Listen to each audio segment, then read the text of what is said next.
thesis, antithesis, synthesis. What do these words mean? Thesis, something to be proved, something to be protected. Faith, belief, and pride. Antithesis, something to be mistrusted, something to dismantle, suspicion, doubt, and ego. Synthesis, something between us, after everything. Something we have to let go. An agreement, an understanding, however painful it might be, that we share. Something beautiful we found together. And then, after all the talking, there's nothing more to say. It fades with time into the gray memory, and there is only the sound of the river and the talk of the trees. On every world at this time, there was understanding. But it has been forgotten. Now, there's a new thesis, a new pride. In the syzygy of infederated planets, the people are awakening, seeking a new understanding, a new synthesis. And at the helm are the brave ones, the emissaries. They travel to new planets, seeking to bring the light of connection to distant and strange societies, at risk of their own lives. But who are these that we call brave? Are the stories we hear of the pioneers opening the beacons between worlds true? Could they be? Or are they just comforting words from a looming shadow, keeping us docile? With whom does our adventure begin?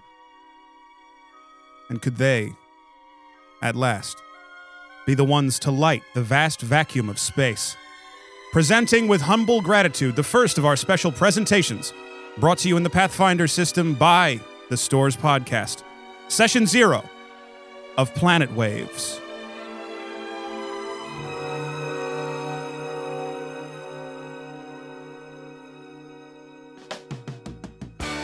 Welcome, everybody, to episode 1 of Planet Waves. This is the very first episode of our campaign. Yeah. Which takes place in a magical space sci-fi setting known as the syzygy of infederated planets. Yeah. I love that. I love, normally D&D, you think far back in the past, fantasy, you don't think sci-fi. It's such a good point, Stuart. That's a really great point. And this is why we're glad we brought you into the first one. Yeah. And exactly, because you would be able to, I knew you were going to be able to see those little subtle differences that make this not, this ain't your mama's D&D, we legally can't say D&D, it is Pathfinder. Thank you, yeah. Right. Yeah. And just to chime in on everybody making fun of the premise, we didn't come up with the premise together. Only one of us basically wrote the campaign. Right. And that critique's going to come down squarely on one person's shoulders. It's very specific. And it's aimed. One other quick note, knock it off with that humble gratitude bullshit. Yeah, I did not. I you also don't like it? I clocked the phrase humble gratitude, and Like, it felt You like don't it was like about it? we were about to be this. sponsored by cigarettes or something. You know, but like doing this podcast is like being eaten by tsetse flies, like just being covered in sort of insects eating me away. I love bugs. I love bugs. Maybe we can get into that. Already in the getting campaign. into role playing. I'm having fun with that, right? A bug character. That's my bug guy. I love bugs. I love bugs. Okay. So we're all playing our characters. I figured let's just get into the first scene where you're introduced. This is the first mission of our team to connect the planets and awaken the beacons. Yeah, is there anything that people at home need to know before we jump right in? I don't think so. I wanted to make sure that we introduced ourselves like Luke, Pat, Stuart, Jesse. I'm the DM for this one. I'm one of the players. Before we get right into playing it, because as soon as I start, like that was the intro, for the episode, but then this part is just like, it's scene description and lore stuff. All right, let's do it, man. So like, let's get into it. Okay. Until the stone rain. These are the words carved into every brick on Hellhaven. This is a planet of rock and love. People marry young and die young. Because on Hellhaven, every 20 years, the magnetic poles of the planet reverse. And during that reversal, the rotation of the planet quadruples and changes direction constantly. In essence, chaos. This speed sets centrifugal force on every brick made by these passionate people, lifting everything on the planet into the air. For 24 hours, a cloud of debris forms miles over the surface while the inhabitants shelter underground, many of them asleep. During this, they don't know if they will awaken. The seismic impact of the falling of the debris, once the planet slows, will kill half of the planet's population. The last of these events happened 3 years ago. In a small old ruin, held up by rotten trees and covered in canvas, lit by orange bulbs of a stubborn bioluminescent weed, a karaoke bar has survived for 38 years, a rare case of people bothering to rebuild. And in the bar, there were a few new faces awaiting contact from their new boss, the Syzygy. Everyone else was dancing, singing, celebrating, committed to living the life they could, until the stone rain fell once more. Okay, and first up, let's start with Luke. Okay. And Stuart, I thought maybe you could help me with being one of the guys here. Absolutely. One of the NPCs here. Okay. All I need is a name. We look over at the bar, and there is a guy nursing his drink. Luke, would you like to describe your character to us? Yes. My name is Dan Ryan Expressway. I am a 5'8" human being. I'm a bit on the scrawny side.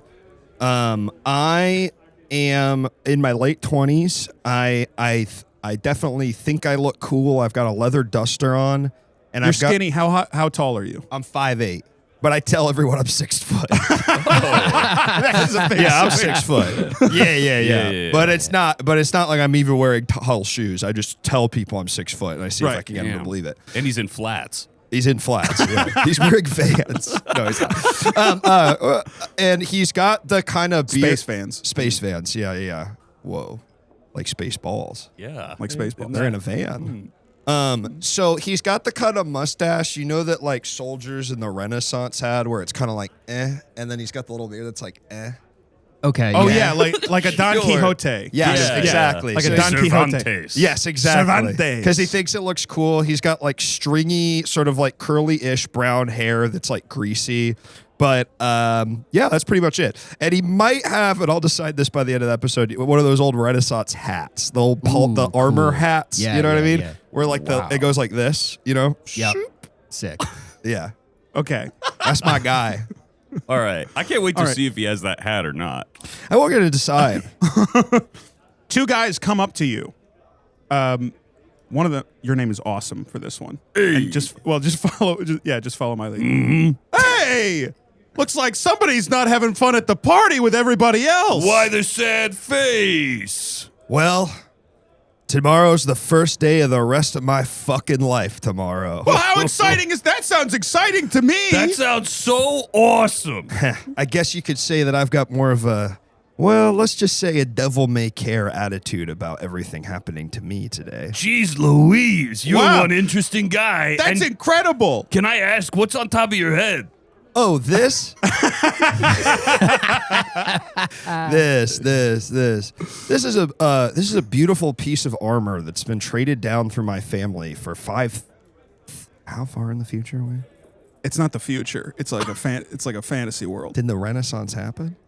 Oh yeah, In this? absolutely. Yeah, did they learn about like camera obscura and stuff? Yeah, they know about the camera obscura. They know, and they can do that kind of painting. Yeah, sure. So we can imagine there's Yeah. an analogous place or city-state to Venice. Yeah. Probably something very similar. Yeah. There's a planet that is just Venice. On the wall, there's definitely a painting, and there are some like biblical-looking figures with single-point perspective.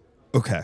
Well, that's not really Renaissance. Can I help but- out here? I'd be surprised. You can jump in. Sure. A guy from across the bar points and says, "Hey, I recognize that kind of hat from the camera obscura paintings I've seen." I lift my shrink up and give him that knowing nod.